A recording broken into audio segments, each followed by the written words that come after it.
같이 기도하시겠습니다.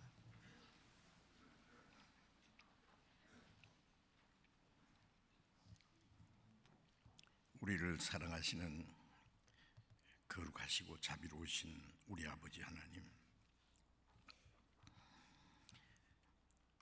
하나님을 멀리 떠나 죄 가운데서 우리의 육체의 속을 따라 행하며 이 세상 헛된 것에 마음이 빼앗겨서 하나님을 등지고 살아가던 저희들 불쌍히 계시고, 우리가 하나님을 알지 못할 때 하나님이 먼저 우리를 사랑하시고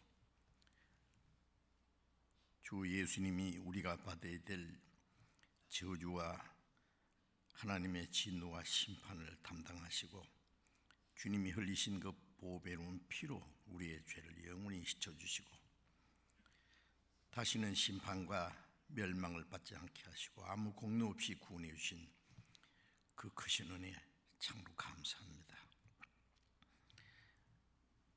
이 시간 주님의 보배로운 피로 함께 구속함을 받은 저희들, 또 주님 앞에 함께 모여서 주님의 그 크신 은혜와 사랑을 마음껏 찬송하며 주님의 말씀을 배우며 주님과 함께하는 거룩한 무리 안에서 교제케 하심을 감사합니다. 이 시간 주 성령께서 여기에 모여있는 우리 각 사람 각 사람을 굽어 살피시고 하나님의 더욱 풍성하신 은혜와 주님의 생명과 사랑과 성령의 능력으로 우리를 더욱 붙들어 주시고 진리의 말씀으로 우리를 더욱 깨끗하게 거룩하게 세우시소서. 이 땅에 남은 삶이 하나님 앞에 부끄럽지 않게 행하며 또 주님께서 우리에게 맡기신 거룩한 역사를 이룰 수 있도록 우리 가운데 행하시는 주님의 능력을 따라서 주님의 몸된 교회 지체로서의 역할을 잘 감당할 수 있게 주님 역사해 주옵소서. 우리 가운데 아직도 하나님의 사랑을 참으로 깨닫지 못한 사람이 있으면 그 마음을 열어주시고 하나님의 크고 놀라운 은혜를 깨달음으로 영원한 생명과 소망을 함께 얻게 하시고 한 사람도 이뤄짐이 없도록 자비를 베풀어 주옵소서.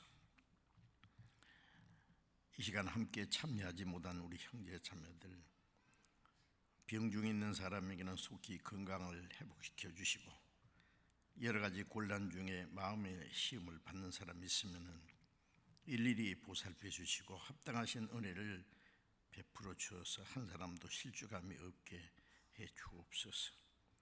멀리 세계 곳곳에 있는 우리 많은 교회들, 여러 가지 어려운 가운데서 믿음을 지키며 복음을 전하며 순종하며 살아가는 모든 형제 자매들 영육간에 주님이 지켜주시고 또 주님의 복음을 더욱 담대히 증거해서 마지막 때 하나님이 맡기신 거룩한 역사를 온전히 이룰 수 있게 도와주옵소서.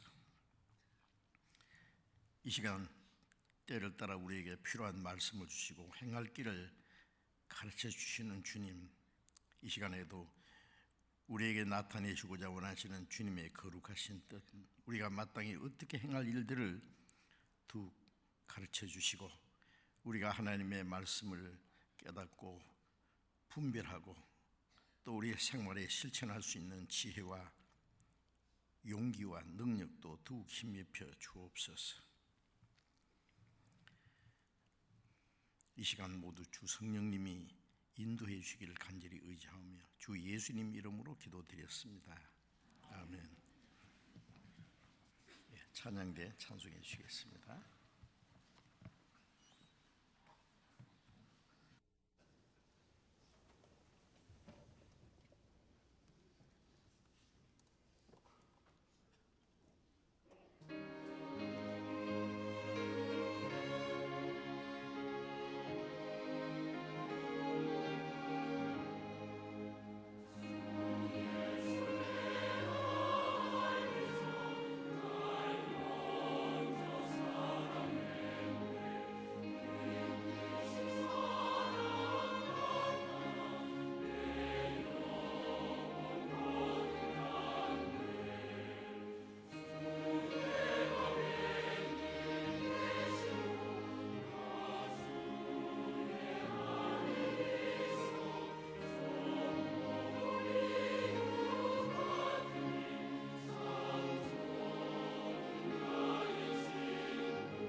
성경 찾겠습니다. 요한복음 16장 찾겠습니다.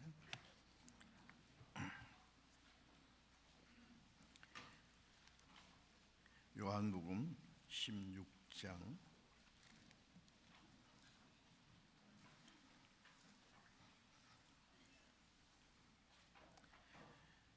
요한복음 16장 7절부터 11절까지 제가 읽겠습니다. 요한복음 16장 7절부터 11절까지 제가 읽겠습니다.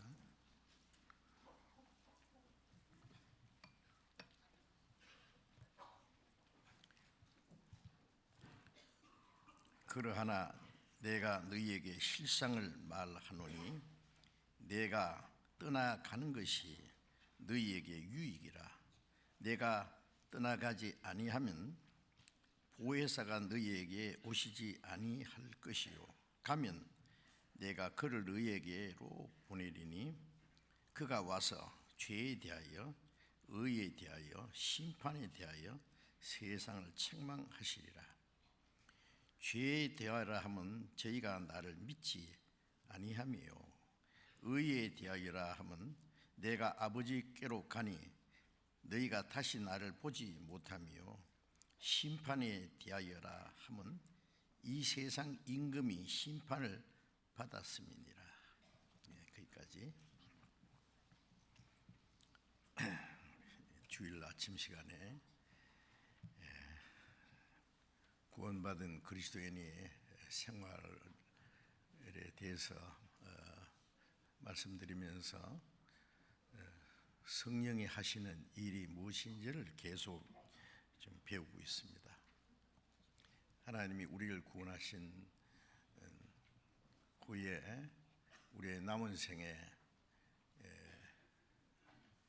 하나님의 뜻과 영광을 위해서 살고 하나님의 나라에 들어갈 때까지 우리의 신앙 생활이 하나님의 자녀로 합당하게 살 수 있도록 도와주시고 실족지 않게 붙들어 주시는 그 일을 하시는 분이 보혜사 성령이라고 말씀드렸죠. 보혜사, 주님은 십자가에 죽으시고 부활하심으로 우리가 구원받을 수 있는 은혜를 이루셨고, 성령님은 그것을 우리에게 깨닫게 해주셨고, 구원받은 성도들 마음과 생활을 날마다 새롭게 깨끗하게 강건하게 세워주시고 하나님의 자녀로 합당하게 살도록 도와주시고 우리를 진리 가운데로 인도하신다는 그 많은 말씀들을 공부했습니다. 이제 구원받은 후에 그 성령이 우리 안에 계셔요. 저 멀리 계신 것이 아니라, 그래서 우리 안에 계셔서 우리 마음을 날마다 새롭게, 우리의 생활을 거룩하게, 우리의 연약함을 도우시고 인도해 주시는 분이라는 것을 우리가 잠시도 잊어서는 안 될 겁니다.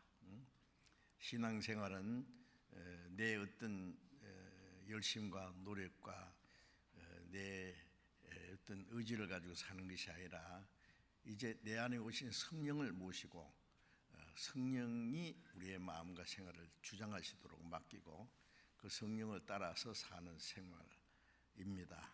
그래서 로마서 8장 14절에 무릇 하나님의 영으로 인도함을 받는 그들은 곧 하나님의 아들이라, 성령을 하나님의 영이라, 그리스도의 영이라 같은 뜻입니다.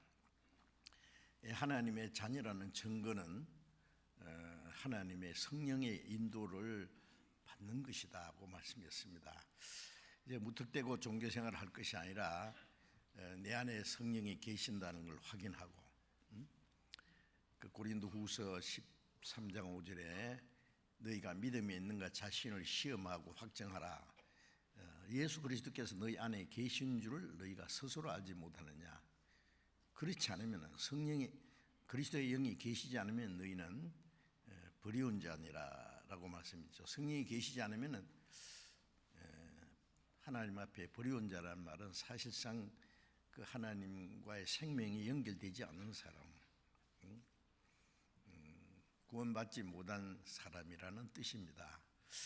자, 우리가 구원받은 후에 성경을 배우다가 성령이 내 안에 계시구나 그걸 알고 그 성령의 다스림과 인도하심과 도움을 받아야 됩니다. 성령이 계신 줄 알지 못하면은 성령의 인도를 받을 수 없고 자기 방법대로 신앙생활도 자기 열심으로 하려다가 안 되면은 그건 자기 노력과 자기 의지는 너무 약하고 한계가 있기 때문에 얼마 후에 쓰러질 수 있어요. 성령은 우리의 연약함을 도우시고 우리를 날마다 새롭게 거룩하게 강건하게 세워주시니까 그 성령께 내 마음과 생애를 맡기면은 성령이 우리를 다스려서 하나님의 자녀로 합당하게 살도록 도와주십니다.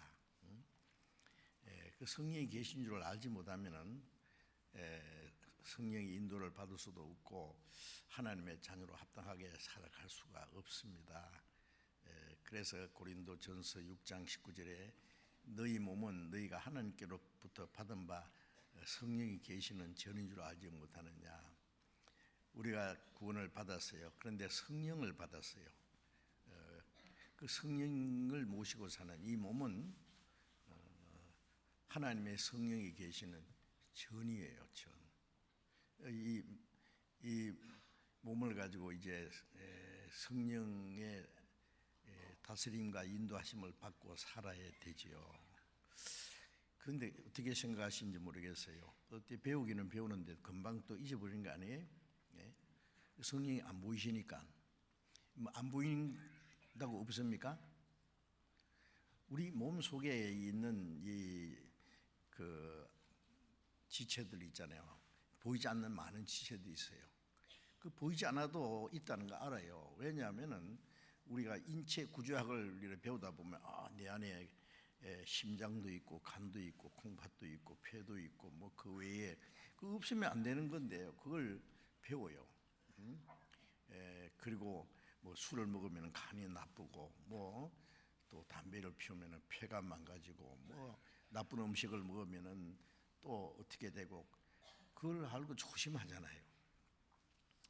이제 성령은 우리의 마음과 모든 삶을 다스리는 분인데 성령이 계신 줄 모르면 자기 마음대로 살아요. 그건 신앙생활이 아니죠. 그런 것을 여러분 잊어버리면 안 됩니다. 그거는 잊어버린다고 성령이 떠나는 것도 아니에요. 우리의 마음이 성령은 떠나지 성령은 떠나지 않으셔요. 그 성령이 계신데 성령이 계신 줄도 모르고 성령의 인도와 다스림 받을 생각도 없으면은 우리를 구원하신 그 주님이 영으로 내 안에 계신데 우주 만물을 창조하신 주님입니다. 그 하늘 영광을 버리고 이 죄 많고 천한 세상에 오셔서 인간에 당하는 모든 고난과 시험을 당하시고 죄 없는 거룩한 분이 우리를 대신해서 십자가에 죽기까지 하시고 그 보배의 피를 다 쏟아서 우리 죄를 영원히 사해 주시고 멸망받을 영혼을 구원하신 그 주님이 내 안에 계신다는 이보다 더 놀라운 일은 없는데 그거 어떻게 잊어버릴 수가 있어요? 하나님의 말씀이 거짓말하셨습니까? 하나님은 거짓말하지 않습니다. 사람은 다 거짓되되 오직 하나님은 참되시다 할지어다라고 말씀했습니다. 하나님의 말씀은 진리고 참입니다. 성령이 계신다 그러면 계신 거예요. 그런데 우리의 마음이 자꾸 성령이 계신 것을 잊어버려요. 잊어버린다는 건 성령을 떠나는 거예요. 왜 그러냐면 성령의 인도하심을 받는 게 싫은 거예요. 자기 마음대로 살도록 좀 나를 내버려 두라고. 우리를 괴롭게 하시려고 성령이 오셨습니까? 우리에게 더 좋은 걸 주시려고. 그리고 이 세상 죄와 마귀의 시험에 넘어지지 않도록 지켜주시려고 하나님의 자녀로 합당하게 살게 하기 위해서 멀잖아 주님 영광 앞에 부끄럼 없이 설 수 있도록 그렇게 다스려 주시는 분인데 우리를 얼마나 사랑하시는지 아세요. 그런데 그걸 싫어하면 어떻게 해요? 어떤 사람은 부모가 자꾸 간섭하고 이렇게 보호해주고 도와주려고 그러면 싫대요. 나 뭐 부모의 사랑이고 뭐 보호고 뭐 도우심도 필요 없고 나는 내 마음대로 살겠습니다. 그래 부모를 훌쩍 떠나는 가출하는 사람들 있잖아요. 아주 비참하게 되는, 우리의 마음에 성령이 계신 걸 모르고 자기 마음대로 살면은 어린 아이가 부모 떠나서 제 고집대로 살려고 하는 것과 똑같습니다. 고생이죠. 하나님이 그 가만 잘 되도록 내버려 두지 않습니다. 성령의 뜻대로 행하면은 우리 영육간에 하나님이 축복을 해 주셔요. 그런데 왜 그걸 싫어합니까? 신앙생활은 내 어떤 열심이나 의지나 노력으로 되는 것이 아니라 성령께 맡기면 성령이 다 우리의 영혼뿐 아니라 네 영혼이 잘된 같이 네가 범사에 잘되고 강건하게 구하노라. 영혼이 잘되면 범사 우리가 하는 일을 잘되도록 우리의 육신도 강건하도록 도와주시는 분이에요. 너희는 먼저 그 나라와 의를 구하라. 먼저 하나님의 나라를 위한 일, 그 하나님의 의, 하나님의 뜻대로 순종하면은 육신의 이 모든 것은 육신에 필요한 것도 하나님이 덤으로 주신다고. 근데 그걸 왜 안 믿습니까? 왜? 하나님은 거짓말하지 않습니다. 말씀에 순종하면 하나님이 그대로 이루어 주세요. 그 약속을 지키지 않는 것은 사람이 지키지 않아요. 아무리 좋은 약속을 해도 약속을 지키지 않으면 무효요. 어떤 그 문제가 있는 사람, 또 도움이 필요한 사람에게 내일 몇 시에 어디서 만납시다. 그러면 내가 당신에게 필요한 것, 원하는 것 다 드리겠습니다 하고 약속을 했는데 줄 사람은 그 약속한 시간에 그 장소에 왔는데 그 받을 사람이 나타나지 않았다. 땀 볼일 본다고 갚버렸어요. 무효입니다. 그렇죠. 뭐 그 바쁜 일이 있어서 제일 중요한 일부터 하고 해야 되는데 우리 신앙생활은 먼저 하나님의 나라와 그부터 하면은 그 다음 것은 하나님이 도와주세요. 세상 사람들은 하나님이 없어요. 그들은 영혼도 이뤄져 있고 영혼이 죽었고 하나님의 진노와 심판 아래 있기 때문에 하나님이 내버려 두세요. 그들이 구원을 받을 때까지 어떻게 살든지 별로 간섭 안 해요.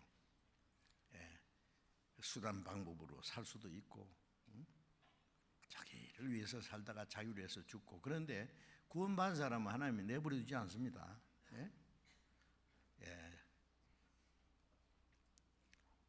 하나님의 말씀에 순종하고 그 성령의 인도하심과 다스림을 받으면은 영육간에 보호하셔요. 그런데 구원받은 사람이 자기 마음대로 살려고 하면은 하나님 내버려 주십니까? 내버려 주지 않습니다. 계속 징계라는 게 있어요. 그 징계는 계속 두들겨 패요. 정신적으로 또 육신적으로 영적으로 물질적으로 모든 여러 가지를 통해서 하나님이 징계를 합니다. 그런데 징계를 받으면서도 모르는 거는 또 왜 그래요? 너희가 징계를 받을 때 낙심하지 마라 그랬잖아요. 하나님이 사랑하시기 때문에 징계하시는데 죽으라고 때리는 게 아니라 돌이키게 하기 위해서요. 사랑하기 때문에. 징계가 없으면 사생자라 그랬어요. 사랑하는 자녀이기 때문에 징계하시는데 징계가 당시에는 즐거워 보이지 않고 슬퍼 보이나 후에 그로 인하여 연단한 자는 의의 열매를 맺는다. 거룩함에 참여케 하기 위해서, 죄를 벗어버리기 위해서, 우리의 마음에 미련한 것을 벗어버리기 위해서 징계를 하시는 거예요. 그래서 우리 신앙생활은 아주 예민해야 됩니다. 예민해야 돼요. 어떤 사람 얇은 얼음 위에 건너가려면은요, 뭐 퉁퉁퉁퉁 하고 가면 안 돼. 푹 꺼지죠. 그러면 조심스럽게, 예? 우리 신앙생활은 한 발짝 한 발짝 하나님의 뜻대로 살아는 조심스럽게 살아야 돼요. 은벙벙벙 살면 안 됩니다. 자기 생각대로, 자기 좋을 대로. 주님이 좋으신 대로, 주님 뜻대로 살아야 돼. 자기 편할 대로, 자기 좋을 대로 사는 것은 신앙생활과 꼭 반대지 않습니까? 응? 자, 오늘은 그 성령이 하시는 일에 대해서 좀 중요한 것을 또 배우려고 합니다. 제가 이 성령에 대해서 계속 이 연속적으로 공부한 건 이번에 처음이에요. 저도 너무 많이 배웁니다. 알고 보니까 성령이 하시는 일이 너무너무 많아요. 사실은 구약시대에도 성령이 하시는, 성령을 통해서, 선지자를 통해서 성령으로 예언하고 책망하고, 예수님도 마지막 선지자 세례요한은 모태부터 성령이 충만해서 그리스도를 증거하고, 예수님도 요단을 침례받자마자 성령이 임하셔서 그때부터 예수님이 성령에 끌려서 시험을 받으시되 시험을 이기기도 하시고, 성령에 충만해서 하나님의 말씀을 증거하고, 예수님 안에 성령의 역사였습니다. 그리고 예수님 가신 후에 그 성령이 이제 구원받은 사람 마음속에 오셨어요. 우리 가운데 계신 성령이 어떤 역사를 하시는지 알아야 될 거 아닙니까? 성령은 성령대로 하시고, 나는 성령과 관계없이 살면은 그거는 하나님과 관계없는 생활입니다. 하나님과 동행하는 생활은 성령을 따라 사는 생활이지요. 그래서 여기 요한복음 16장 7절 말씀을 다시 읽겠습니다. 그러나 내가 너희에게 실상을 말하노니 내가 떠나가는 것이 너희에게 유익이라. 내가 떠나가지 아니하면은 보혜사가 너희에게로 오시지 아니할 것이요 가면 내가 그를 너희에게 보내리니 그가 와서 죄에 대하여 의에 대하여 심판에 대하여 세상을 책망하시리라. 그 요한복음 13장부터 시작해서 16장, 17장, 16장까지 그 긴 말씀은 예수님이 잡혀가시기 전날 저녁에 제자들과 한 긴 말씀입니다. 제자들의 발을 씻겨주시고, 그리고 마지막 쭉 아주 심각한 유언과 같은 말씀이에요. 그 요한복음 17장은 예수님이 잡혀가시기 전에 하신 아주 긴 기도입니다. 이제 요한복음 16장 7절 이 말씀은요, 예수님이 떠나가신다 그러니까 제자들의 마음이 근심이 가득했잖아요. 3년 반 동안 오로지 예수님만 의지하고 예수님 말씀을 듣고 예수님이 행하신 그 하나님의 능력을 보고 기뻐하고 감사하고, 조금도 두려울 것도 없었는데 예수님이 같이 계신, 이제 예수님이 가신다 그러니까 그럼 우리는 어쩌라고? 근데 예수님이 내가 너에게 실상을 말하노니, 실제적으로 말하면은 내가 떠난 것이 너희에게 유익이라.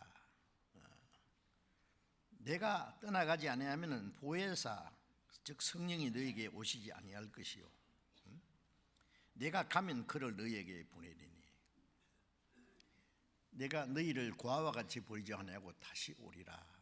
요한복음 14장에도 어떻게 오시느냐, 성령으로. 이제 제자들은 예수님 모시고 다녔지만 성령은 그들 안에 계셔요.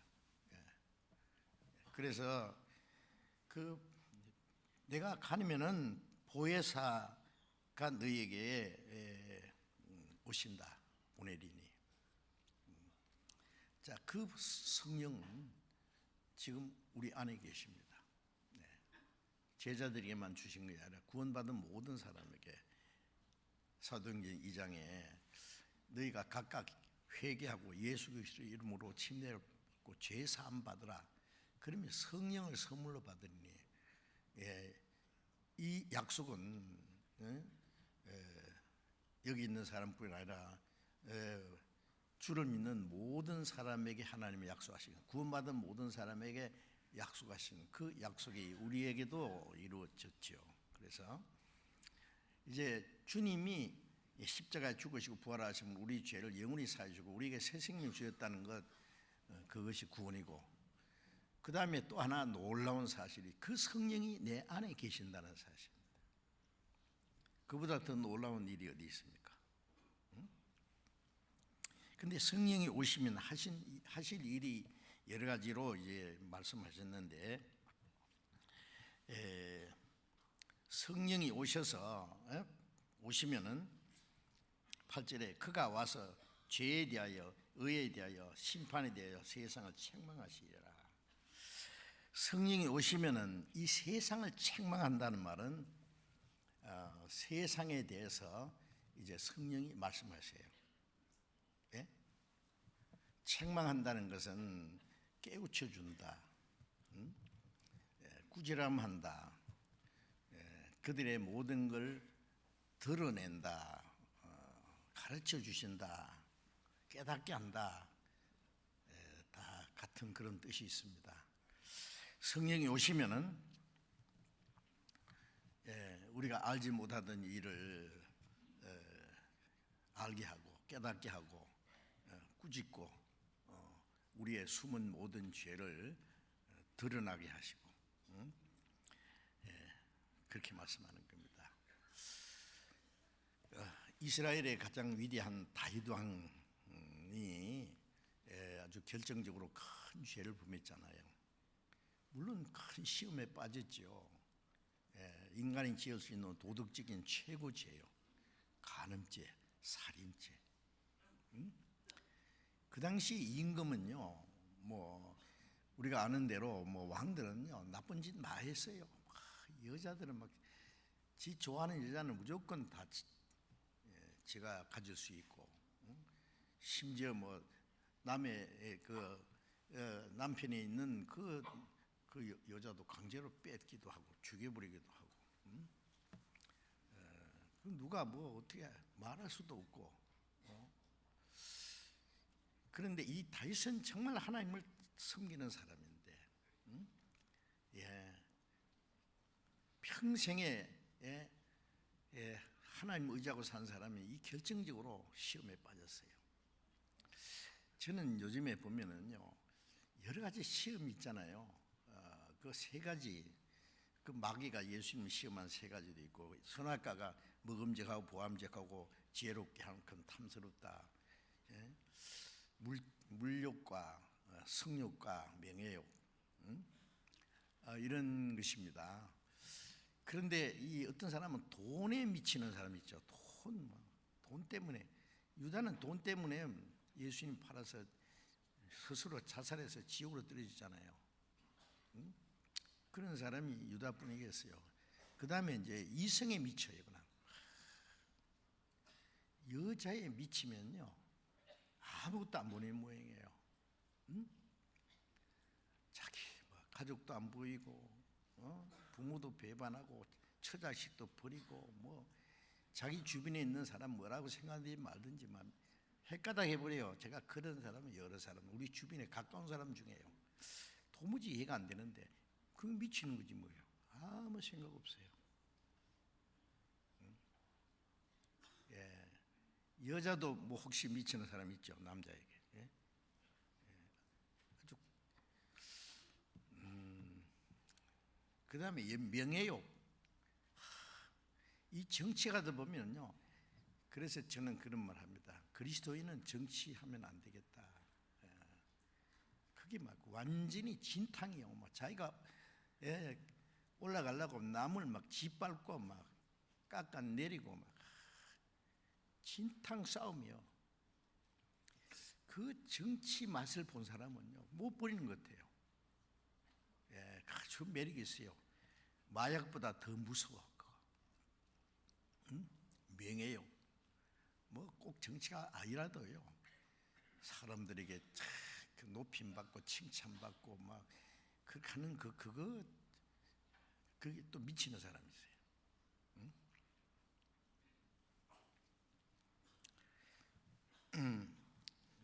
그런데 다윗은 그 결정적으로, 순간적으로 그 아름다운 여자의 모습을 보고 헷가닥 해버렸죠. 순간적으로 죄를 지었는데 그 죄를 덮기 위해서 그 남편을 죽여버리고,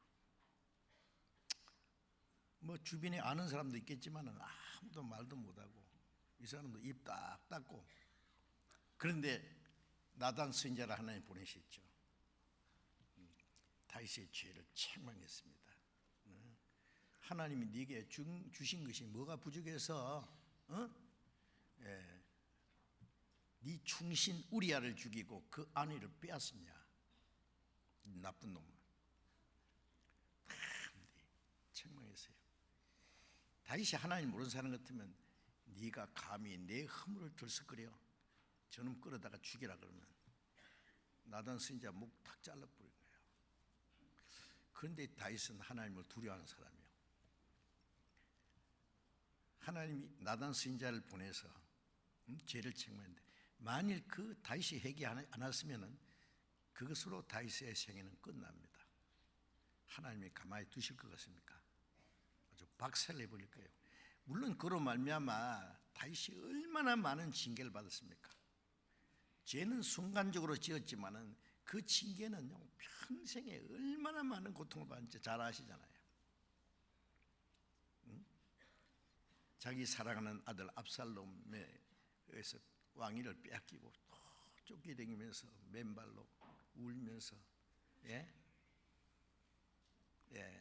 자기 후궁들이 지붕 위에 천막을 쳐놓고 백성들 보는 앞에서 아버지의 후궁들을요, 거기서 추행하는 모습을 보여주고요,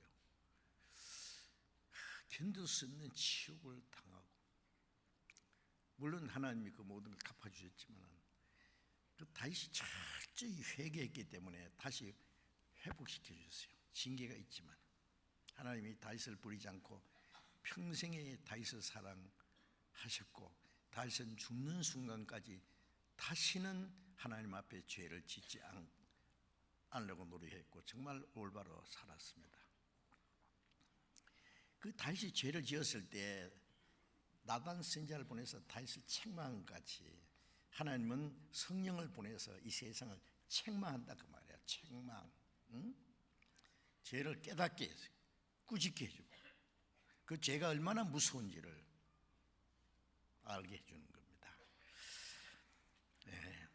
그런데 성령께서 뭐 공중에서 말씀하는 게 아니잖아요.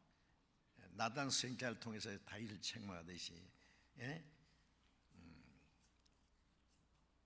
예수님 시대는 예수님을 통해서 이스라엘 사람들의 죄를, 그 위선과 거짓을 책망하셨고, 예수님이 가신 후에는 성령이 오셔서 책망하는데, 예수님이 사도들 통해서, 사도뿐 아니라 먼저 구원받은 성도들 통해서 이 세상을 책망하는 일을 하시죠. 그 앞에 요한복음 15장에 보면은 15장 26절을, 요한복음 15장 26절 27절을 같이 읽겠습니다. 내가 아버지께로서 너에게 보낼 보혜사 곧 아버지께로서 나오시는 진리의 성령이 오실 때에 그가 나를 증거하실 것이요 너희도 처음부터 나와 함께 있었으므로 증거하느니라. 자, 예수님 말씀에 아버지께로서 너에게 보내실 그 보혜사가 오시면은 그가 나를 증거하실 것이다. 진리의 성령이 오실 때 그가 나를 증거한다는 말은 예수 그리스도가 하나님의 아들이신 것과 예수 그리스도께서 십자가에 죽으시고 부활하심으로 그 이루신 그 놀라운 하나님의 은혜, 구원의 은혜를 깨닫게 한단 말이에요. 믿게 한단 말이에요. 사도행전 1장 8절에 성령이 너희에게 임하시면 너희가 권능을 받고 예루살렘부터 땅끝까지 내 증인이 되리라. 자, 성령이 오시면 그리스도를 증거합니다. 그리스도가 이루신 사실을 증거하는 거죠. 너희에게 임하시면 성령이 먼저 구원받은 사람들을 통해서, 사도들을 통해서, 주님의 일꾼들을 통해서, 아니 구원받은 모든 성도들을 통해서 성령이 역사하셔요. 그리스도를 증거하도록. 그래서 성령이 세상을 책망하시는 것도 먼저 구원받은 성도들 통해서 책망하세요. 성령이 책망하시는 목적은 죄를 깨닫게 하고 그들을 구원받게 하려는 것이 성령의 목적이잖아요. 성령이 먼저 죄를 깨달아야만 구원받을 수 있으니까. 그래서 성령은 먼저 구원받은 성도들을 이용하셔서 죄를 책망하게 하고 그 하나님의 은혜를 깨닫게 하고 사람을 회개시켜서 그 다음에 그 구원받게 하시는 거예요. 성령이 그 하시는 일입니다. 이건 정말 놀라운 일입니다. 성령이 구원받은 성도를 통해서 너희도 나와 함께 있었으므로 증거. 성령을 증거하는데 너희도 함께 성령과 함께 증거한다. 성령이 우리를 통해서 역사하세요. 예? 그래서 그 16장 8절에 다시 봅니다. 그가 와서 죄에 대하여 의에 대하여 심판에 대하여 세상을 책망하시리라. 죄에 대하라 하면 저희가 나를 믿지 아니하며 죄를 책망하시는 거죠. 먼저 그 그리스도로 말미암은 하나님의 은혜를 깨달으려면 죄를 먼저 깨달아야 돼요. 이스라엘 백성들의 있는 그 죄는 가장 큰 죄가 뭐예요? 네? 요한복음 1장 11절에 자기 땅임에 자기 백성이 영접지 아니했습니다. 네? 하나님이 자기 독생자를 속죄 제물로 보내셨어요. 하나님이 약속하신 그리스도라는 말은 구세주잖아요. 먼저 그 이름을 예수라라. 이는 자기 백성을 저희 죄에서 구원할 자심이라. 그 자기 백성 이스라엘뿐 아니라 온 세상 죄를 담당하실 그 하나님의 아들 그리스도를 보내셨는데 그들이 그리스도를 배척했어요. 예수님이 그리스도인 줄 알지 못하고 그 배척했어요. 그 믿지 않는 그 죄가 바로 가장 큰 죄잖아요. 그 죄를 책망하신 거예요.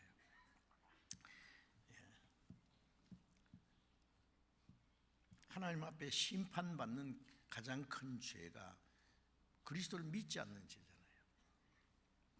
요한복음 3장 18절에 저를 믿는 자는 심판을 받지 않는 것이요. 예수님을 믿는 사람은 뭘 믿느냐 하면 예수님이 우리 대신 죽으시고 흘리신 피로 우리 죄를 영원히 사했다는 걸 믿어요.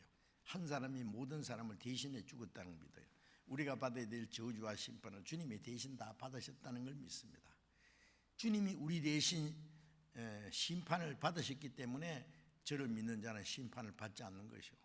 우리가 받을 심판을 주님이 받으셨기 때문에 우리는 받지 않는 거예요. 믿지 않는 자는 하나님의 독생자의 이름을 믿지 아니함으로 벌써 심판을 받은 것이라. 믿지 않는 사람은 믿지 않는 그것이 결정적으로 심판받을 수 있는 가장 큰 죄입니다. 믿지 아니함으로. 그래서 그 요한복음 3장에 한번 같이 읽어봅시다. 3장 19절에 보면은 그 정죄는 이것이니, 요한복음 3장 19절, 그 정죄는 이것이니 곧 빛이 세상에 왔으되 사람들이 자기 행위가 악함으로 빛보다 어둠을 더 사랑한 것이라. 그 정죄란 말과 정죄란 말, 심판이란 말과 같은 겁니다. 그 심판받는 조건은 뭐냐? 곧 빛이 세상에 왔을 때, 예수님은 생명의 빛으로 어둠의 빛이잖아요. 빛이 어둠의 빛이 돼 어둠이 깨닫지 못하더라.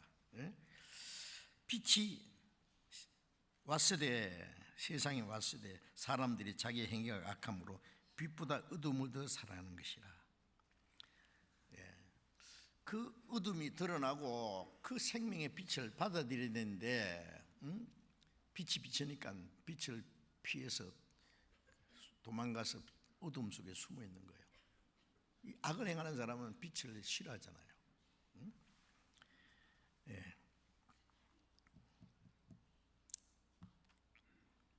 악을 20절에 악을 행하는 자마다 빛을 미워하여 빛으로 오지 아니하나니 이는 그 행위가 드러날까 함이요, 진리를 좇는 자는 빛으로 오나니 이는 그 행위가 하나님 안에서 행한 것임을 나타내려 합니다.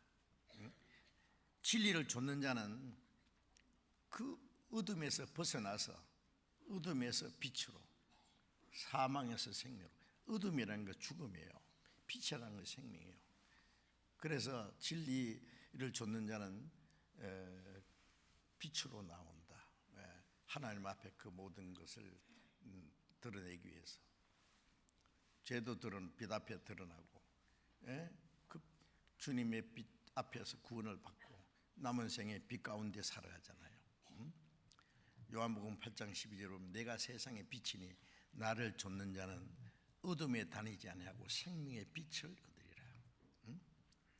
예수님이 그 말씀하실 때 아침에 동편에서 해가 탁 떠서 어둠이 싹 물러갔을 거예요. 예수님은 나는 세상의 빛이다. 나를 따르는 자는 어둠에 다니지 않고 생명의 빛을 얻으리라. 그런데 이 빛을 싫어하는 사람은 빛을 미워해서 어둠 속에 자기 행위를 드러날까 감춰요. 하나님 앞에 어떻게 감출 수 있어요? 그것이 심판받을 조건이에요. 요즘에 과거에 높은 자리에 있던 그 정치가들이, 대통령도 그렇고 높은 자리에 있던 분들이 혐의가 있어가지고요. 내가 무슨 그런 죄가 있냐 그러니까 재판 받아보면 알 거 아니냐. 그 죄를 드러내는 게 법이잖아요. 법에 의해서 죄가 다 드러나면은요,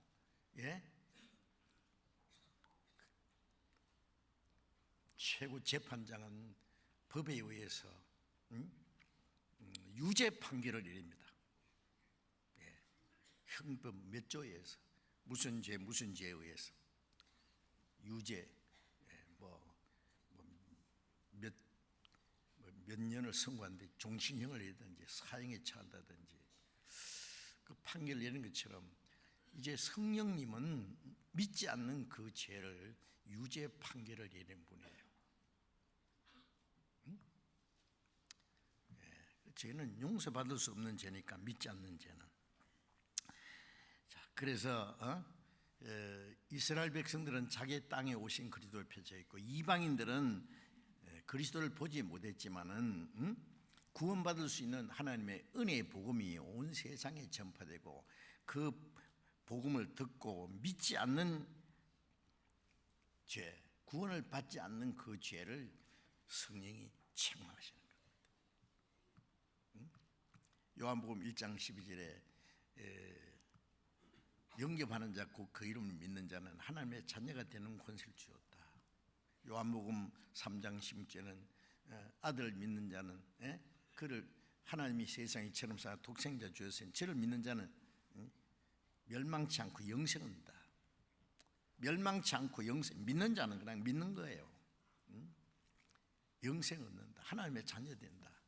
요한복음 3장 36절은 믿는 자는 영생이 있고 믿지 않는 자는 영생을 보지 못하고 도리어 하나님의 진노가 그 위에 머물러 있느니라. 믿지 않는, 단순히 믿지 않는 죄입니다. 그 믿지 않는 죄는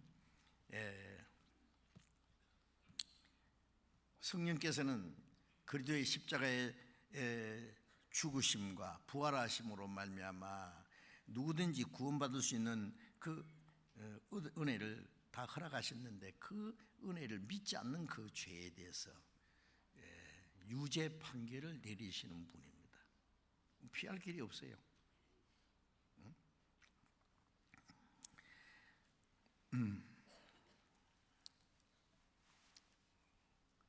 성령이 오시면 그가 나를 증거하실 것이다.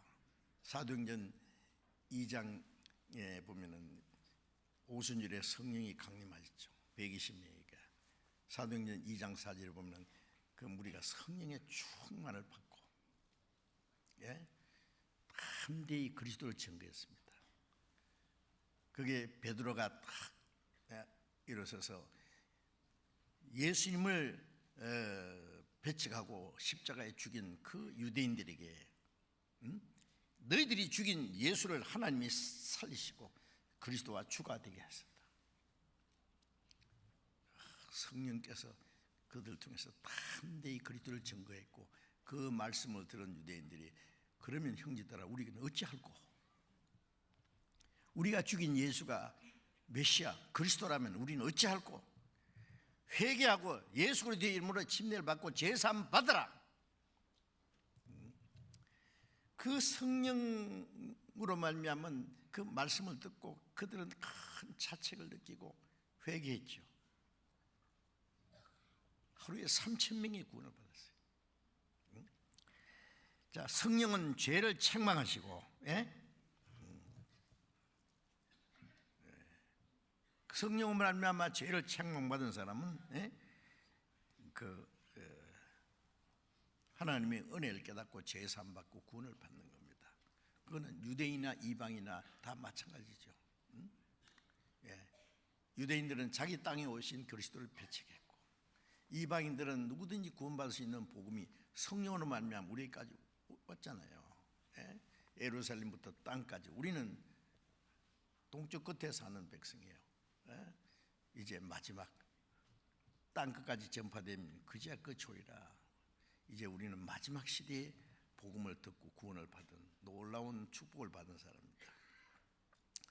그런데 아직도 복음을 듣고 믿지 않는 사람, 믿지 않는 그것이 바로 심판받을 죄입니다. 성령은 그 죄를 책망하시고 각 사람이 죄를 깨닫고 예수 그리스도의 십자가에서 이루어진 그 은혜를 깨닫고 하나님과 화목해 되는 걸 원하셔요. 죄를 책망하는 목적이 그거예요. 죄를 책망하고 뭐 그냥 두는 게 아니라, 그들이 회개함으로 하나님의 은혜를 깨닫고 구원받게 하는 것이, 그 일은 성령이 하시는 일입니다. 그래서 성령이 사람을 통해서 하셔요. 참 놀라운 일이지 않습니까? 그렇기 때문에 전도 설교를 하는 사람이나 개인 상담하는 사람이나 우리가 구원받지 않는 사람에게 말씀을 전할 때 성령이 하시도록 기도해야 돼요. 내가 그 사람을 설득시키려고 여러 가지 이론으로, 지혜로운 말로 여러 가지 동원해 가지고 그 사람이 설득되는 게 아니라 성령께 맡기고 성령이 역사하도록 우리는 하나님 말씀을 정확하게 전하기만 하면 성령이 구원받은 사람을 통해서 말씀을 전함으로 깨닫게 하십니다.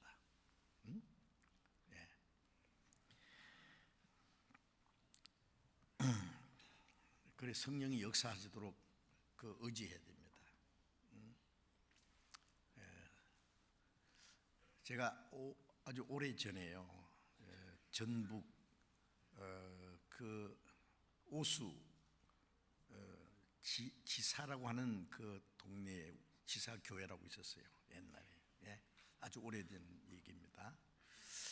그런데 그 겨울에 전도 집회를 하는데요, 교회당이 아주 커요. 그리고 전도 집회 하면은 그 동네 사람이 거의 다 와요. 그러니까 큰 교회당에 꽉 차요. 그때는 뭐 의자도 없고 말이야, 그냥 마룻바닥에 앉아서 있는데, 제가 그 낮 시간인데 그 죄에 대해서, 심판에 대해서, 지옥에 대해서, 그리고 이제 끝에 복음을 전했어요. 근데 죄에 대해서, 심판에 대해서, 지옥에 대해서 한참 말씀을 전하는데요, 저 가운데 중간에 앉았던 부인이 뻘떡 일어나더니 뒤로 나가는 게 아니라 앞으로 탁 나와가지고 요 강대상 앞에 탁 엎드려서 막 있는 대로 소리를 내서 우는 거예요. 막 울어요. 그런데 그 근처에 있는 사람 다 우네 이제. 예? 그 제가 설교할 수가 없어요. 막 울음바다가 된 거예요.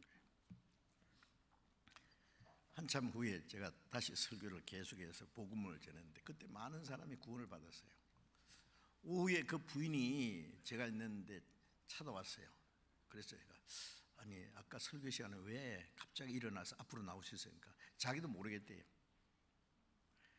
막 지옥불이 자기 눈앞에 보이는 것 같고 막 가슴이 답답하고 숨도 못 쉬겠고, 그래서 자기도 모르게 뻘떡 일어나서 나왔다는 거예요. 그 성령이 역사하시면요, 죄를 너무 강하게 깨달으면요, 두려워서 어쩔 줄을 모릅니다. 막 당장에 막 지옥불에 들어가는 것 같고, 그러니 뭐 자기도 모르게 성령이 책망하실 때 강하게 사람의 마음,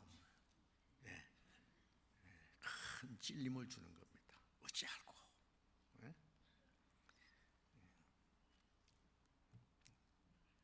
말씀을 들어도 맹송한 사람요, 그 사람 지옥불에 들어가도 타지도 않아요. 그 사람. 예. 예. 얼마나 강팍한지. 예?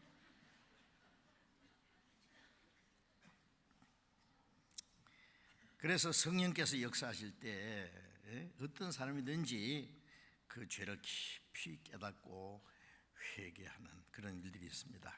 그런데 이스라엘 사람들은 그 죄라는 것은 그 하나님의 율법을 범한 죄들이 있었잖아요. 응?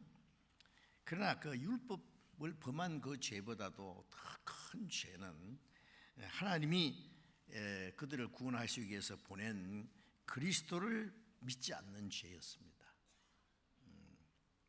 그 믿지 않는 죄를 책망하시는 거죠. 오늘날에도 마찬가지로 성령은 그 책망하시는 죄는 하나님께서 예수 그리스도를 보내서 이루신 구원의 은혜를 주셨는데 그것을 믿지 않는 죄 있잖아요. 그것이 가장 크고 무서운 죄가 됩니다. 도덕적인 죄들이 많지요. 뭐 이런저런 그 모든 죄보다도 더 큰 죄는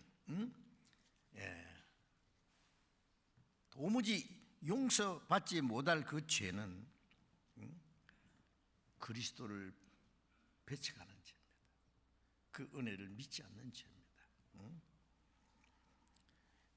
어떤 사람은 자기는 꽤 착하기 때문에 나는 예수 안 믿어도 나는 너무 착하니까 천국 있으면 나 같은 사람 갈 거라고 그런 사람 만나봤거든요. 그 부인은 구원받고 우리 교회에 잘 나오시고 그런데 남편은 안 믿어. 부인 믿는 건 잘 도와줘요. 제가 대구에서 집회할 때마다 그 집에서, 집이 아주 큰 아주 고급 아파트인데 제가 갈 때마다 그 집에서 저를 점심을 대접하라고 남편이 그러는 거예요. 그 이완 목사 사람 그 영혼 구제하는 일에 수고하니까 대접 좀 하라고. 응? 제가 남편이 구원 안 받은 집에 가서는 대접받는 게 정말 그 불편해서 별로 안 좋거든요. 그런데 그 남편이 꼭 그렇게 부탁하는 거예요. 그리고 또 그 바쁜 시간에 또 와요. 점심시간에. 그래서 제가 그랬죠. 사장님 또 예수 믿고 구원을 받고 천국 가야죠. 그러니까 하는 말이 목사님 걱정하지 마세요. 전 걱정하지 마세요. 저는요 교회 안 다니기도요 예수 믿는 사람보다 나는 훨씬 착합니다. 내가 고아원에 양로원에 내가 자주 도와주고 돈 없어 공부 못하는 학생들에게 장학금도 대주고 실제 그런 일을 해요. 그분이 돈도 잘 버는 분인데요. 정말 그 착한 일도 많이 하시는. 그래서 나 같은 사람이 천국 안 가면 누가 가겠습니까? 그래서 안 믿어 이 사람. 예수 믿는 사람 봐도 뭐 별로 안 좋은 사람들 많으니까 자기는 안 믿어. 훨씬 나으니까 천국 있다면 자기는 간다는 거예요. 너무 착해서 안 믿어. 어떤 사람은 또요, 다른 사람은 좀 머리숙해서 믿지 나는 너무 똑똑해서 안 믿는다고. 그러나 성경은 뭐라고 합니까? 안 믿는 그 죄가 가장 하나님 앞에 크고 저주받을, 심판받을 지옥 갈 죄라는 것을 성령은 말씀하십니다. 다른 죄가 문제가 아니에요. 그 모든 죄는 용서받지 못할 죄는 없지만 그리스도를 믿지 않는 죄, 하나님의 은혜를 배척하는 그 죄는 그 용서받을 길이 없는 거예요.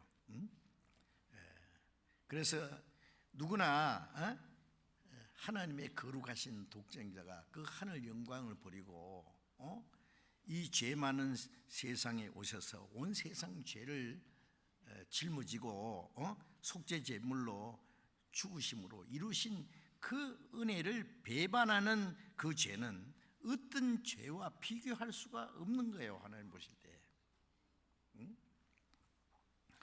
그건 아주 무서운 죄, 심판받을 수밖에 없는 죄라는 걸 말씀하십니다.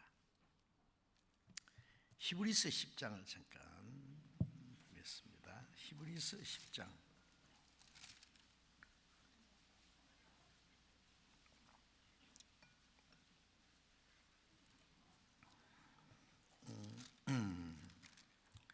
히브리서 10장 28절 29절을 제가 읽겠습니다. 모세의 법을 폐한 자도 두세 증인을 인하여 불사기 영면을 받지 못하고 죽었거든. 하물며 하나님의 아들을 밟고 자기를 거룩하게 한 언약의 피를 부정한 것을 이기고 은혜의 성령을 욕되게 하는 자의 받을 형벌이 얼마나 더 중하겠느냐 너희는 생각하라.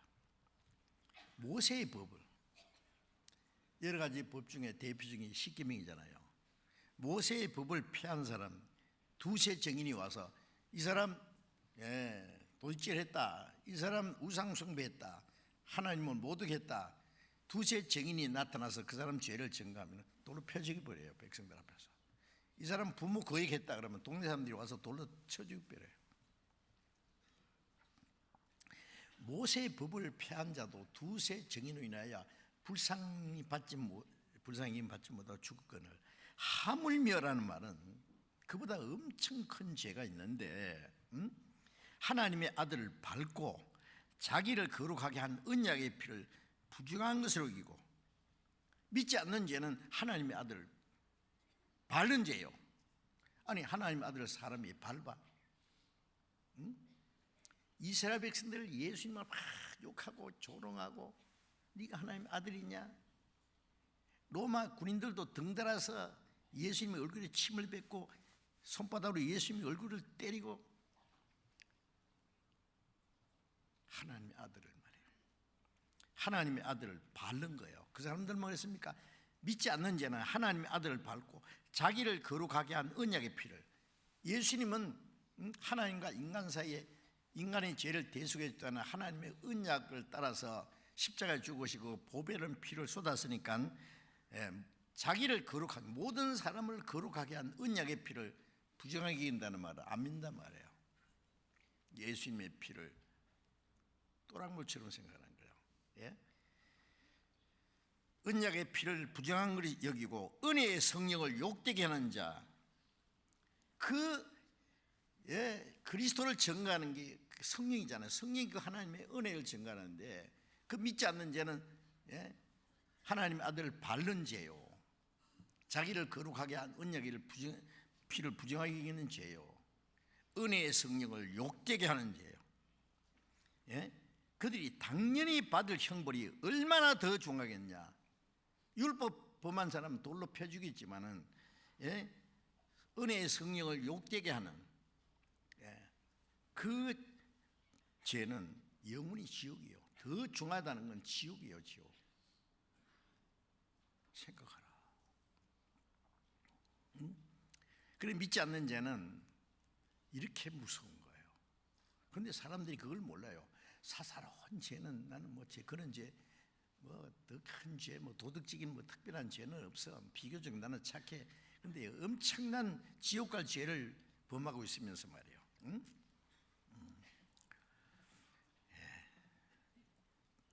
지금 오늘 많은 기독교인들도요, 구원받지 못하는 이유가 뭡니까? 예? 자기가 하나님 앞에 얼마나 큰 죄인 것을 깨닫지 못하는 거예요. 열심히 교회 다니고 주일날 찬송하고, 경건하게 예배하고 봉사하고 돈 바치고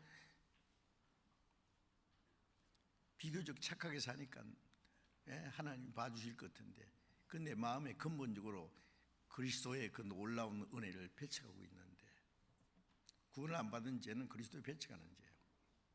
예? 이스라엘 백성들을 얼마나 율법 지키려고 노력하고 안식일 지키고 11조 바치고, 그런데 그리스도를 배척했잖아요. 이 사람들이 그것을 몰라요. 예레미야 17장 9절에 만물보다 거짓되고 심히 부패한 것은 마음이라. 누가 너희 이를 알려오면 나 여호와는 심장을 살피며 폐부를 시험하고 각각 그 행위와 행실대로 보응하나니.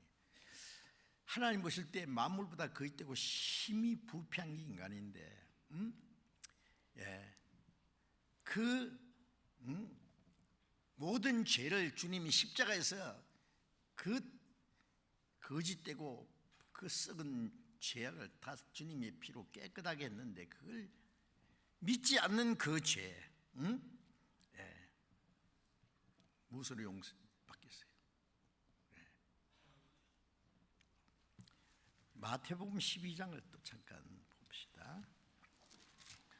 예. 마태복음 12장, 신약 19페이지, 마태복음 12장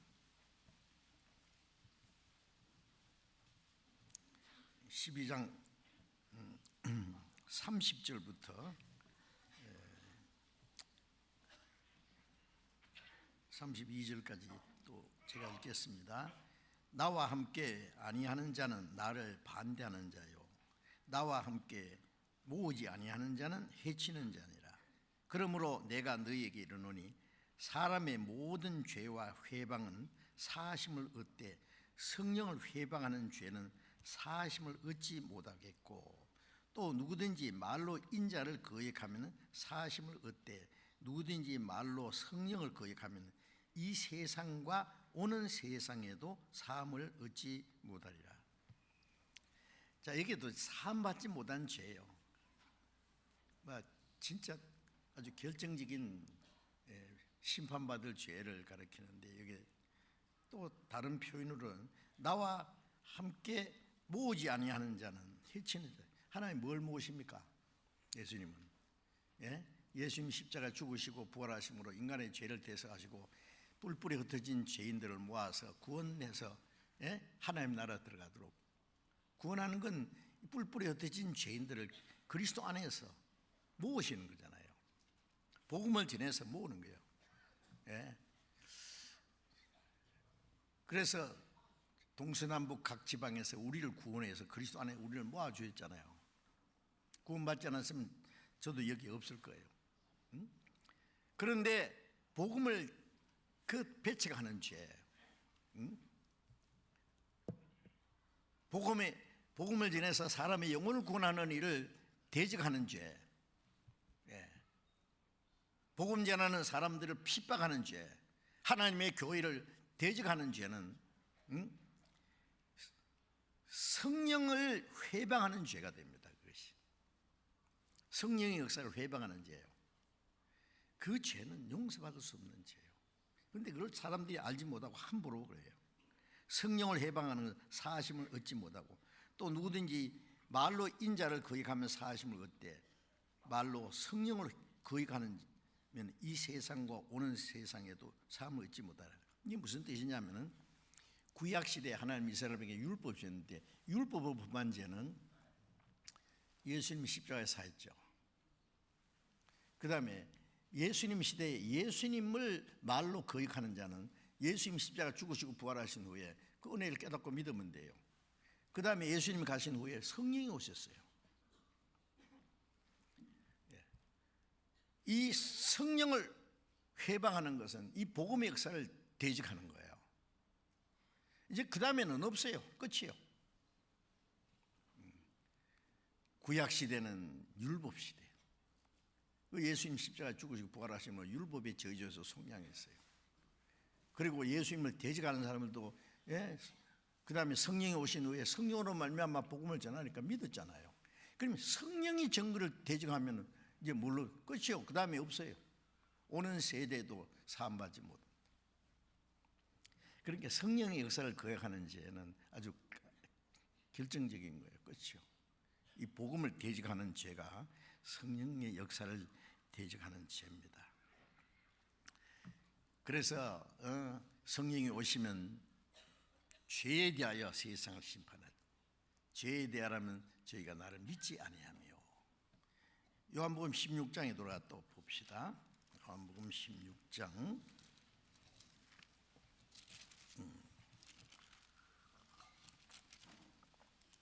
16장 10절 봅니다.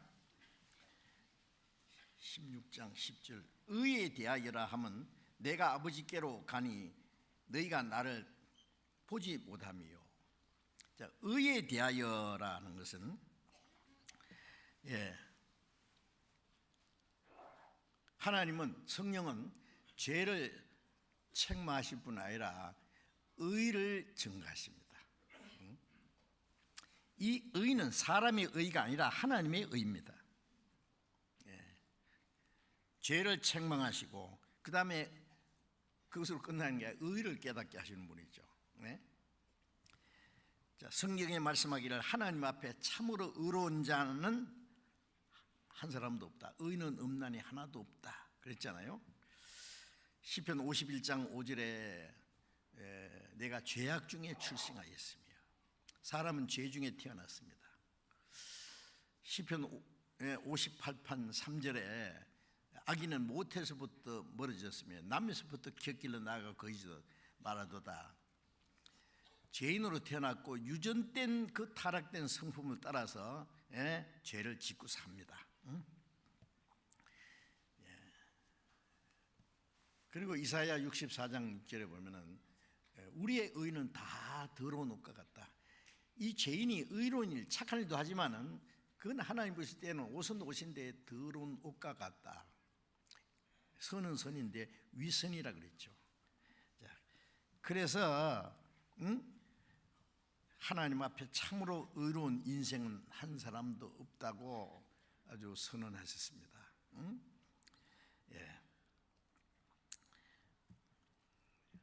예수님만 죄 없는 분이에요. 요한일서 3장 5절에 그가 우리 죄를 없이 하려 나타내신 바 된 것을 너희가 아나니 그에게는 죄가 없나이다. 예수님은 사람은 사람인데 아담이 자손이 아닌 사람, 성령으로 잉태해서 나셨습니다. 예수님은 나시면서부터 의인입니다. 예수님은 한 번도 죄를 지은 일이 없습니다. 예수님은 하나님의 율법을 완전히 지키셨습니다. 그래서 예수님은 의인으로 인정되셨어요. 베드로전서 3장 18절에 그가 의인으로서 불의한 자를 대신하였으니 이는 저희를 하나님 앞으로 인도하려 하심이라. 의인이 죄인을 대신해 죽어서 죄인을 구원해서 하나님 나라에 끌어올리기 위해서 오신 분입니다. 그래서 그 의인이 죄인을 대신해서 속죄 제물이 되시고 영원한 속죄를 이루심으로 부활하신 예수님이 우리 의가 되셨어요.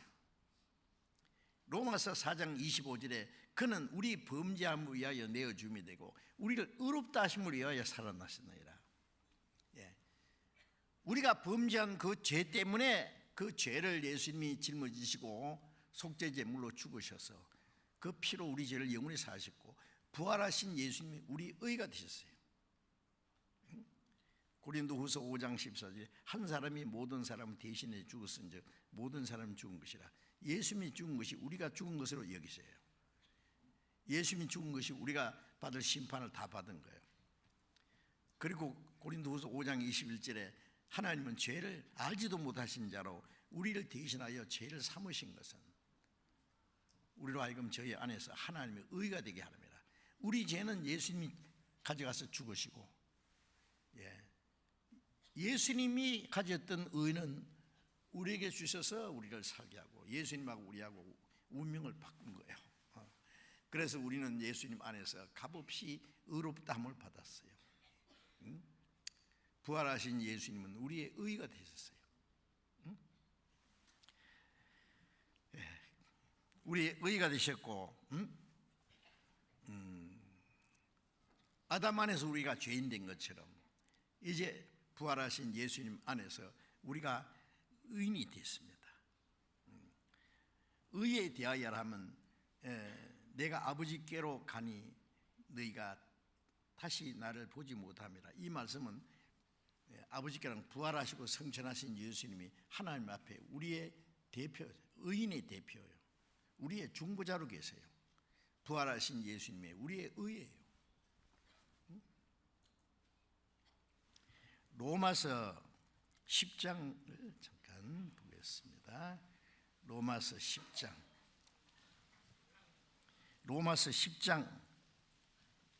4절, 로마서 10장 4절을 같이 읽읍시다. 그리스도는 모든 믿는 자에게 의를 이루기 위하여 율법의 마침이 되시니라. 그리스도는 모든 믿는 자에게 의를 이루기, 의가 되시기 위해서 율법의 마침이 돼요. 율법의 저주는, 율법의 그 의는 예수님이 생활 속에 이루셨고, 율법의 저주는 예수님이 십자가에 죽으시고 받으셨고, 부활하시고 성천하신 후에 그 성령으로 말미암아 율법의 요구가 이루어지게 하고, 그러니까 율법은 예수 그리스도로 말미암아 완전히 율법에 패하는 것이 아니라 예수님으로 완전히 이루어지는 거예요. 그래서 예수님은 믿는 자에게 의가 되시기 위해서 율법의 마침이 되셨다. 그리고 7절 제가 읽겠습니다. 혹 누가 음부에 6절부터 읽어야 되겠습니다. 6절 믿음으로 말미암는 의는 이같이 말하되 네 마음에 누가 하늘에 올라가겠느냐 하지 말라 하니 올라가겠느냐 하면 그리스도를 모세 내리는 것이요. 뭐냐면 믿음으로 말미암는 의는 뭘 말하느냐?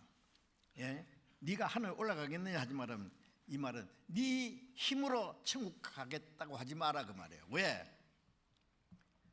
죄로 인해서 죽으시고 우리의 의가 되기 위해서 부활하시고 성천하신 예수님을 그에서 끌어내리려고 하는 거다 말이에요. 그리스도를 모셔내는, 우리의 의가 예수님인데 자기 의로 가지고 하나님 앞에 가는 것은 그리스도의 의를 무시하는 거예요. 그리스도를 끌어내리는 것과 같다, 그런 말씀입니다. 7절에 혹 누가 음부에 내려가겠느냐 하지 말라 하니 내려가겠느냐 하면 그리스도를 죽은 자 가운데서 모셔 올리는 것이다. 음부에 나는 죄 때문에 나는 지옥 가, 그것도 안 된다 그 말이에요. 왜? 그리스도께서 우리 죄를 위해 죽으시고 무덤에까지 내려가셨잖아요. 그 주님이 죽으시고 무덤에까지 내려가신 그 주님을 그래서 그걸 무시하는 거예요. 끌어올리라는 거예요. 그러니까 내 노력으로 하늘나라 간다는 것도 안 되고 나는 죄 때문에 지옥 간다는 것도 틀린 말이다. 그리스도는 우리의 죄를 대속하셨고 지옥 갈 죄를 없애셨고 부활하신 예수님이 내가 의가 됐어요. 그래서 우리는 그 예수님의 은혜를 믿기만 하면 돼요. 그래서 8절에 그런즉 무엇을 말하느냐? 말씀이 네게 가까워 네 입에 있으며 네 마음이 있다 했으니 곧 우리가 전파하는 믿음의 말씀이다. 믿음의 말씀이 뭐예요? 주님이 죽으심으로 내 죄를 대속하고 부활하신 예수님 나의 의가 되셨다. 그 말씀을 믿으면 그 의가예요. 주님이 나의 의예요. 그래서 의에 대해서 증거한다는 것은 그리스도의 의를 믿게 한다는 말이에요. 깨닫게 한다는 말이에요. 사도행전 13장을 사도행전 13장을 사도행전 13장 38절 봅니다. 38절. 그러므로 형제들아 너희가 알 것은 이 사람을 힘입어 죄 사함을 너에게 전하는 이것이며 또 모세의 율법으로 너희가 의롭다 하심을 얻지 못하던 모든 일에도 이 사람을 힘입어 믿는 자마다 의롭다 하심을 얻는 이것이라. 유대인들이 말하기를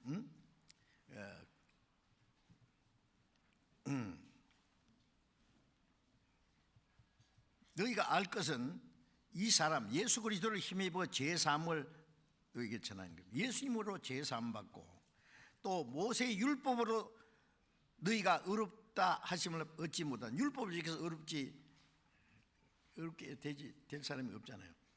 그 모든 일에도 이 사람을 예수 그리스도를 힘입어 믿는 자마다 의롭다 하심을 얻는 이것이라.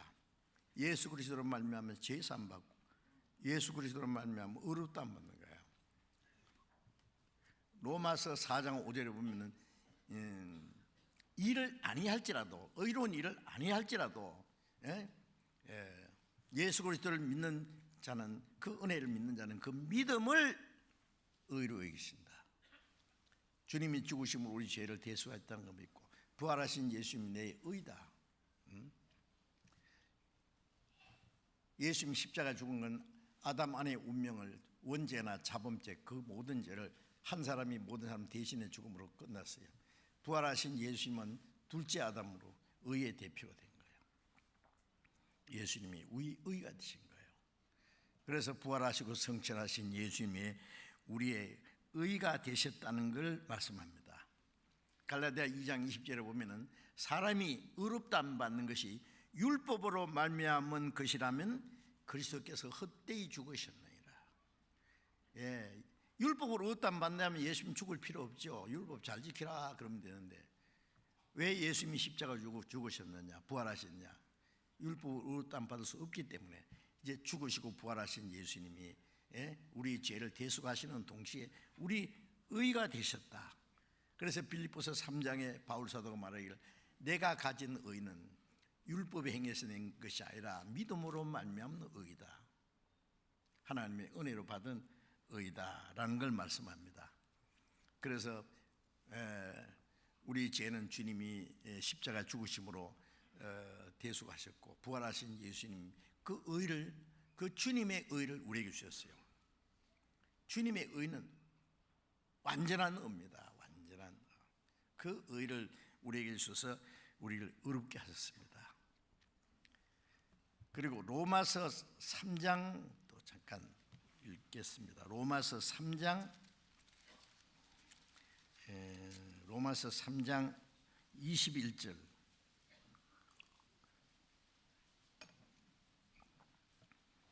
(3장 21절) 22절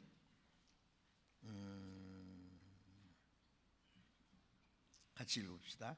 이제는 율법 외에 하나님의 한 의가 나타났으니 율법과 선지자에게 증거를 받은 것이라. 곧 예수 그리스도를 믿음으로 말미암아 모든 믿는 자에게 미치는 하나님의 의인이 차별이 없느니라. 율법 외에 하나님의 한 의가 나타나. 율법을 지켜서 어렵게 되는 것 말고 하나님의 한 의, 이거는 인간의 의가 아니잖아요. 하나님의 한 의가 나타났으니 곧 율법과 선지자에게 증거를 받은 게, 율법과 선지자는 증거한 예수님이잖아요. 구약은 전부 율법과 선지자, 율법과 선지자가 증거한 거예요. 율법의 대표는 모세인데 모세가 나 같은 선지자 하나를 세운다는데 그분이 예수님이잖아요. 구약 시대의 모든 선지자들은 그리스도가 오실 것을 예언했어요. 곧 예수 그리스도를 믿음으로 말미암아 모든 믿는 자에게 미치는 하나님의 의는 차별이 없느니라. 이 의는 거저 주는 의이기 때문에, 하나님의 의이기 때문에 차별이 없죠. 어떤 사람은 더 어렵고 덜 어렵고, 더 의인이고 덜 의인이고 없어요. 똑같은 그리스도의 의를 주셨어요. 똑같은 의의 옷을 입혀주신 거예요. 이게 참 얼마나 놀라운 축복입니까? 그래서 예수님이 우리 의예요. 24절을 같이 읽읍시다. 그리스도 예수 안에 있는 구속으로 말미암아 하나님의 은혜로 값없이 의롭다 하심을 얻은 자 되었느니라. 그리스도 예수 안에 있는 구속, 예수님이 십자가 죽으시고 부활하신 그 일로 말미암아 죄사함 받았을 뿐 아니라 하나님의 은혜로 값없이 의롭다 하심을 얻은 자 되었다. 죄사함 받았다, 동시에 의롭다 하심을 받았다. 자, 그것을 우리에게 증거하는 거예요. 그래서 고린도전서 1장 30부분에는 우리는 하나님께로 나서 그리스도 예수 안에 있고, 예수는 하나님께로 나서 우리에게 지혜와 의로움과 거룩함과 구속함이 되셨다. 예수님은 우리의 거룩함과 의로움과 구속함이 되셨어요. 주님이 나의 의예요. 그런데 그 로마서 10장 2절에 보면은 저희가 하나님께 열심히 있으나 지식을 좇은 것이 아니라, 이스라엘 사람들이요, 하나님의 의를 모르고 자기 의를 세우려고 힘써 하나님의 의를 복종치 않았다. 이스라엘 사람들은 예수 그리스도로 말미암아 하나님의 의를 알지 못하고 자기 의를 세우고, 자기가 율법을 지키고 자기 행위로 한 것 의를 세우려고 열심히 하다 보니 하나님의 의는 힘써 복종치 않았다. 열심히 하고 지옥 가는 거죠. 지금도 얼마나 많은 사람이 그런지 몰라요. 열심히. 그런데 자기 의를 세우려고 하는 거예요. 하나님의 의는 배척하는 거예요. 자, 그 의에 책망합니다. 네가 가진 의가 무슨 의냐 그 말이에요. 부활하신 예수님, 성천하신 예수님이 나의 의다. 그래서 사람이 구원받기 위해서 반드시 알아야 될 두 가지 사실은, 먼저는 자기가 하나님 앞에 얼마나 비참한 죄인임을 깨닫고, 그 다음에 예수 그리스도께서 자기를 대신해서 십자가에 죽으심으로 죄를 영원히 도말해 주셨다는 사실과, 또 그리스도께서 부활하신 예수님이 바로 하나님이 그리스도 안에서 예비하신 하나님의 의가 되셨다는 것. 이거 두 가지요. 제가 죄인인 걸 깨닫고 예수님 십자가 죽으시고 죄 사해 주신 것, 부활하신 예수님이, 성천하신 예수님이 나의 의다. 그것을 깨닫는 게 구원이잖아요. 두 가지는 반드시 깨달아야 되죠. 그런데 그것을 깨닫고 믿게 하시는 분이 바로 성령이 역사하시는 겁니다. 성령이 하시는 일이에요. 그 다음에 심판에 대하여라 하면 세상 임금이 심판을 받았습니다. 심판에 대해서. 그래서 요한복음 16장 11절에 심판에 대해서 하면 세상 임금이 뭐예요? 누구예요? 마귀죠.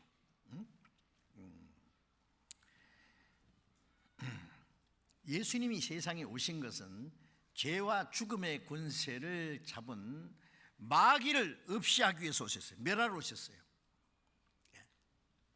히브리서 2장을 잠깐만 봅시다. 히브리서 2장.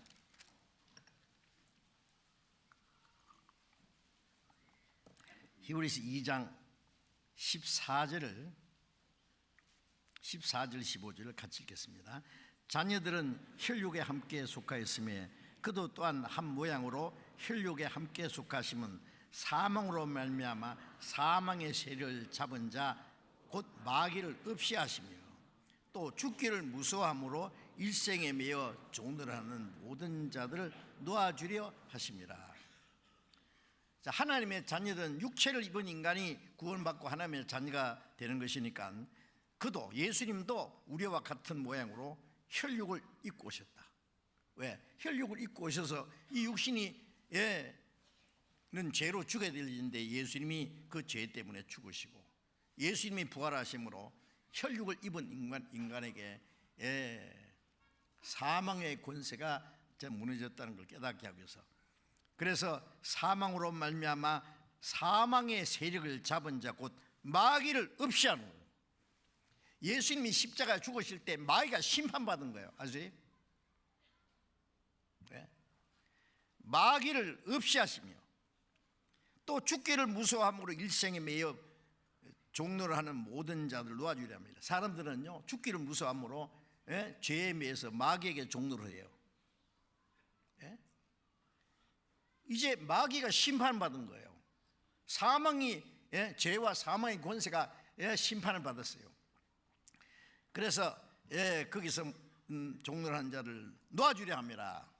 우리가 구원받자마자 죄와 죽음의 권세가 박살나고 마귀의 권세에서 해방된 거예요. 창세기 3장 15절에 보면은 아담 하와가 범죄한 후에 하와에 그랬죠. 야, 네가 왜 그랬어? 금방지게 내가 너한테 말한 일이 없는데 왜 먹었어? 선악과를 왜 따먹고 네 남편이 갖다 줬어? 뱀이 먹으라 해서 먹었죠. 뱀이 나를 꿰서 먹었지 내 먹고 싶어 먹었습니까? 그래, 여인의 후손과 뱀의 후손이 원수가 되게 하리니 여인의 후손은 뱀 머리를 상하게 하고 뱀의 후손은 여자 후손의 발꿈치를 상해 한다. 여자의 후손은 누구예요? 처녀의 몸에서 나실 그리스도를 가르치고 뱀의 후손은 그 마귀가 종교가들 속의 역사에서 예수님을 십자가 못 박아 죽일 걸 가르치는 거예요. 그래서 마태복음 23장 32절은 이 뱀들아 독사시키더라.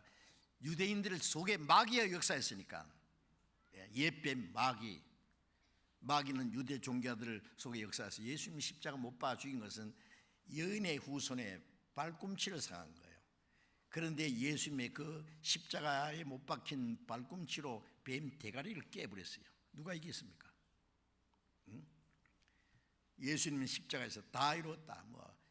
죄의 권세, 마귀 권세, 부활하심으로 사망의 권세를 깨뜨렸어요. 예수님이 승리하신 겁니다.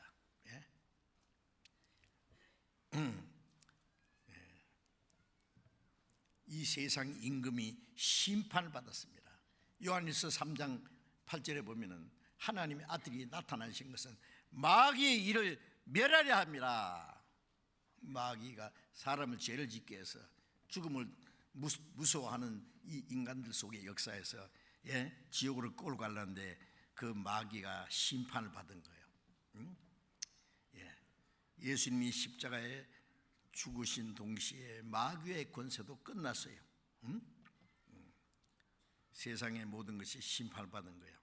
그리고 사망의 권세가 폐해졌습니다. 그래서 요한복음 12장 31절에 보면 이 세상이 심판이 이르렀으니 이 세상 임금이 쫓겨나리라. 하나님 앞에 영 쫓겨났고, 그리고 끝까지 회개하지 않는 자들도 마귀와 함께 하나님 앞에 쫓겨나서 마태복음 25장 41절에 보면은 왼피는 자들이 이르기를 저주를 받은 자라 나를 떠나 마귀와 그 사제를 위해서 예비된 영영한 불에 들어가라. 끝까지 회개하지 않고 마귀에게 속해 사는 사람들은 마귀와 그 사제를 위해서 예비된 영영한 불에 들어갈 것을 말씀했습니다. 요한복음 5장 27절에 보면 인자됨을 인하여 심판하는 권세를 내게 주셨다. 예수님이 십자가 죽으시고 부활하심으로 구원의 주님인 동시에 심판의 주님이 됐습니다. 마귀도 예수님이 심판하는 거예요.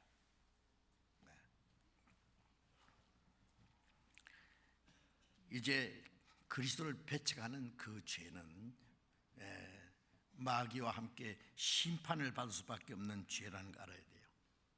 한 번 죽으면서 사람에게 정하신 것이요 그 후에 심판이 있으니, 요한계시록 20장 12절부터 15절까지 보면은 죽은 자들이 그 보좌 앞에 서서 자기가 행한 대로 책에 기록된 대로 심판받고 둘째 사망 불못에 던져온다. 그 죽은 자, 구원받지 못하고 죽은 자들은 하나님의 심판을 받아서 영원히 둘째 사망 불못에 들어갈 겁니다. 그렇죠? 그 사실을 성령이 책망하시는 거예요. 죄를 책망하시고 의를 깨닫게 하시고, 예수님 그리스도를 받지 않는 그것이 의를 거역하는 거예요. 받아들인 게 의예요. 죄 사해 주신 거, 예수님의 의가 되신 거, 그리고 예수님 십자가 죽을 때 죄와 사망과 마귀의 권세가 함께 심판받았다는 것도 우리가 알아야 돼요. 그 믿지 않으면 그 믿지 않음으로 심판을 받는 겁니다. 그런데 대개 사람들은 하나님의 심판에 대해서 잘 알지 못하고, 지금 기독교인들도요 하나님의 심판이나 지옥은 생각하지 않으라 그래요. 듣기 싫어해요. 그래서 목사님들이 심판에 대해서 얘기 잘 안 해요. 지옥에 대해서 설교 잘 안 해요. 듣기 싫어하니까. 그러나 듣기 싫어도 들어야 됩니다. 성령은 죄에 대해서, 의에 대해서, 심판에 대해서, 그리고 심판받은 자는 영원한 불못에 들어간다는 걸 증거하십니다. 죄에 대해서, 의에 대해서, 심판에 대해서 책망하시는데, 우리 구원받은 사람을 통해서 세상을 심판하는 거예요. 그 사실을 증거하는 그 일을 하나님이 우리에게 위탁하셨어요. 우리는 그 성령의 능력으로, 그리고 하나님의 말씀으로 성령이 하시는 그 일을 증거해야 돼요. 세상에 대해 죄에 대해서 책망해야 되고, 의에 대해서 깨닫게 해야 돼요. 하나님의 심판과 그리스도를 배척하는 죄가 얼마나 무섭다는 것을 증거해야 돼요. 그래서 우리를 통해서 성령이 하시는 역사를 이루시도록 해야 됩니다. 성령은 구원받은 사람을 통해서 말씀을 증거해서 그 하나님의 역사를 이루어 가시는 겁니다.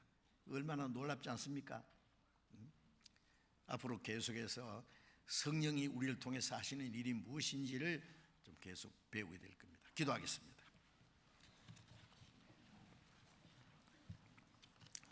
자비로우신 우리 아버지 하나님, 하나님이 작정하신 마지막 시대에 우리를 구원해 주시고,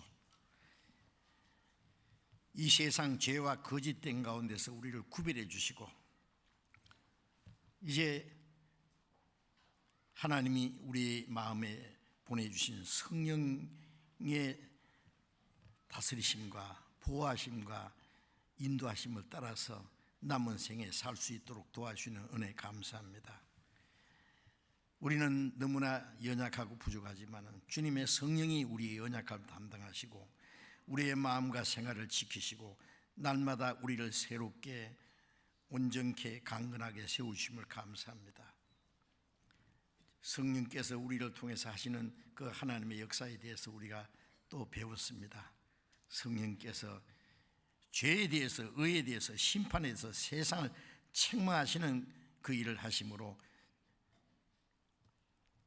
예수 그리스도께서 이루신 그 하나님의 은혜를 깨닫고 죄인들을 구원받게 하시는 역사를 이루시는 주님, 우리에게 그 크신 일을 맡기신 것을 감사합니다. 우리가 성령의 인도하심을 받고 우리를 통해서 하시는 성령의 역사에 쓰임받게 하기 위해서 우리 자신을 깨끗하게 구별해서 하나님께 바쳐서 하나님이 하시는 그 거룩한 역사에 쓰임받기를 원합니다.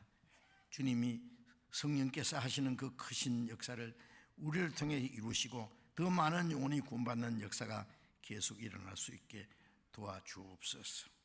우리 교회가 있는 곳마다 복음이 전해지는 모든 곳에 하나님이 원하시는 거룩한 역사가 온전히 이루어질 수 있도록 주님 더욱 역사해 주옵소서. 주 예수님 이름으로 기도드렸습니다. 아멘.